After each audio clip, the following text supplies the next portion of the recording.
যারা বিভিন্ন মতবাদে বিশ্বাস করতে পারেন, কিন্তু আমরা বিএনপি আমরা খুব পরিষ্কার ভাষায় আমরা বলতে চাই উই আর লিবারেল ডেমোক্রেটস। এতে যদি আমাদেরকে কেউ ভুল বোঝার কোনো সুযোগ আমি দিতে চাই না। বাংলাদেশে কি কখনো গণতন্ত্র ছিল? তার জন্ম হয়েছিল যে তার ডিমাইজ হবে? অর্থাৎ জন্মের আগেই তো মৃত্যু হতে পারে না, তোর তো জন্মই হয়নি। গণতন্ত্রকে এখানে সত্যিকার অর্থে প্রাতিষ্ঠানিক রূপ দিতে হবে। আমার মাঝে মাঝে আমি খুব জন্য ভাই আমার একটু হতাশ লাগে। হতাশ রেখে যখন বাংলাদেশের চারদিকে দেখতে পাই, যখন দেখি যে আপনার একদিকে ফ্যাসিস্ট হাসিনার মানবতা বিরোধী অপরাধের জন্যে রায় দেওয়া হচ্ছে কোর্টে, অন্যদিকে দেখি একটা মব ভায়োলেন্স চলছে। এটা কিসের আলামত আমি জানি না।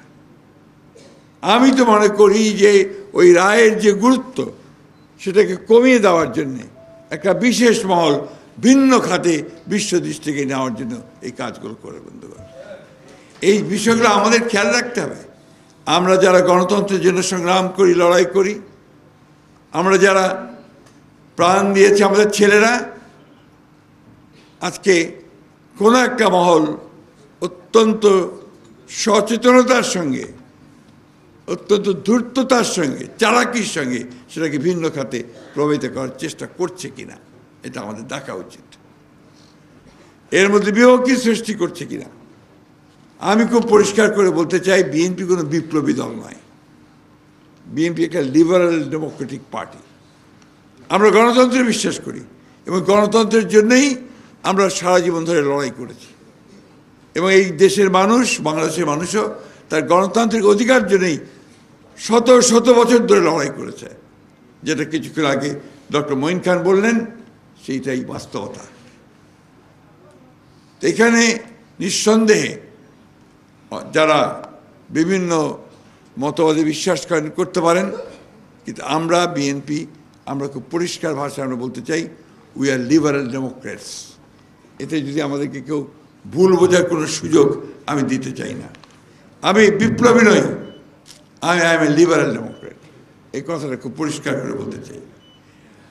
এবং আমরা সকলকে নিয়ে, এই ভূখণ্ডে যারা বাস করে তাদের সকলকে নিয়ে, সকল ধর্ম, সকল বর্ণ, সকল মত, সবখানে একসাথে আমরা একটা রেইনবো স্টেট নির্মাণ করতে চাই।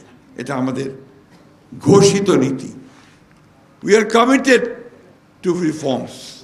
আমরা কিন্তু রিফর্মে অর্থাৎ সংস্কারের জন্য আমরা কমিটেড।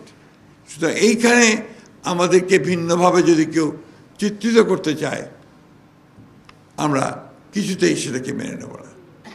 প্রিয় সুধীবৃন্দ, আজকে আমরা একটা ট্রানজিশনাল পিরিয়ডে আছি।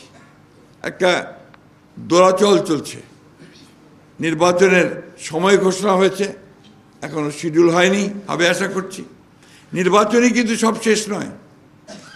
নির্বাচনের মধ্য দিয়ে একটা ডেমোক্রেসিতে ফিরে যাওয়া এবং একটা ডেমোক্রেটিক কালচার গড়ে তোলা, যেটা আমাদের সবচেয়ে বড় অভাব। আমরা মানুষগুলো কেউ আমাদের দোষ নয়। এখানে দীর্ঘকাল ধরে সেই ব্রিটিশ পিরিয়ড, যখন পাকিস্তান সৃষ্টি হওয়ার পর থেকেই এই অঞ্চলে, ভূখণ্ডে গণতন্ত্রের কোনো চর্চা হয়নি। গণতন্ত্রে আমরা বিভিন্ন রকম ব্যাখ্যা দিই। কালকে আমরা ব্যারিস্টার মধু সাহেবের একটা বই উন্মোচন হলো, বইটার নাম ছিল ডিমাইজ অফ ডেমোক্রেসি। ওখানে নুরুল কবির সাহেব নিউজের খুব চমৎকার করে বলেছেন যে কি বাংলাদেশে কি কখনো গণতন্ত্র ছিল? তার জন্ম হয়েছিল যে তার ডিমাইজ হবে? অর্থাৎ জন্মের আগেই তো মৃত্যু হতে পারে না, তোর তো জন্মই হয়নি।